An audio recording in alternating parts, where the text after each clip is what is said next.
俄安全会议副主席梅德韦杰夫周四在社交媒体严厉警告北约，如果接纳瑞典与芬兰两国，俄将强势部署核武应对。那您对此怎么看？梅德韦杰夫在转岗安全会议副主席前是担任俄罗斯总理，之前还做过4年的总统。今天路透社发自伦敦的电稿就说，梅德韦杰夫是普京在俄罗斯政坛最亲密的政治伙伴之一，因此梅德韦杰夫他作为俄罗斯重量级政治人士，此时来发声说重话，显然是要因应北约东扩的这个最新的态势，是要强势回应芬兰和瑞典两国的最新的动向。我注意到，就在周三，芬兰女总理明确表态，将在未来数周就是否加入北约做出最终决定。美西方媒体近来都在密集报道，芬兰和瑞典这两个国家基于俄乌危机爆发之后的安全态势评估，有意改变国家中立，选择加入到北约。而刚刚在布鲁塞尔落幕的北约国家外长会上，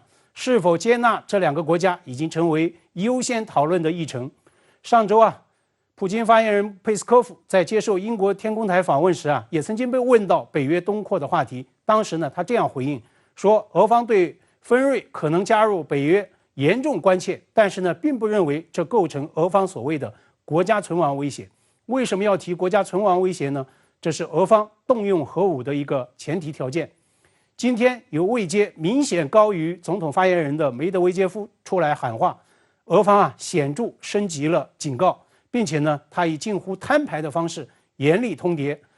这两个国家一旦加入北约，将被看作是俄罗斯的正式的新对手。俄罗斯将会采取清醒而且是无情的坚决应对。波罗的海地区无核化就此免谈，俄将推进在加于波兰和立陶宛之间的加里宁格勒飞地来部署核武。那如果梅德韦杰夫核军力重整的这个警告落地的话，这无疑是欧洲安全态势乃至欧洲安全架构的又一个严重的冲击。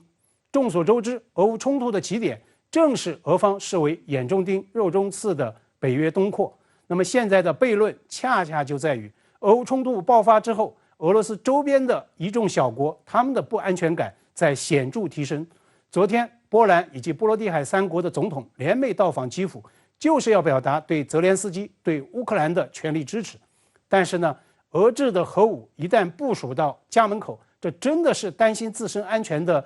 这4个国家他们想要的结果吗？都说战场得不到的，谈判桌一定得不到。但是在欧洲如此复杂的地缘大环境下，安全真是打出来的吗？大家不妨拭目以待。尤其要盯紧芬瑞这两个国家迫在眉睫的战略抉择。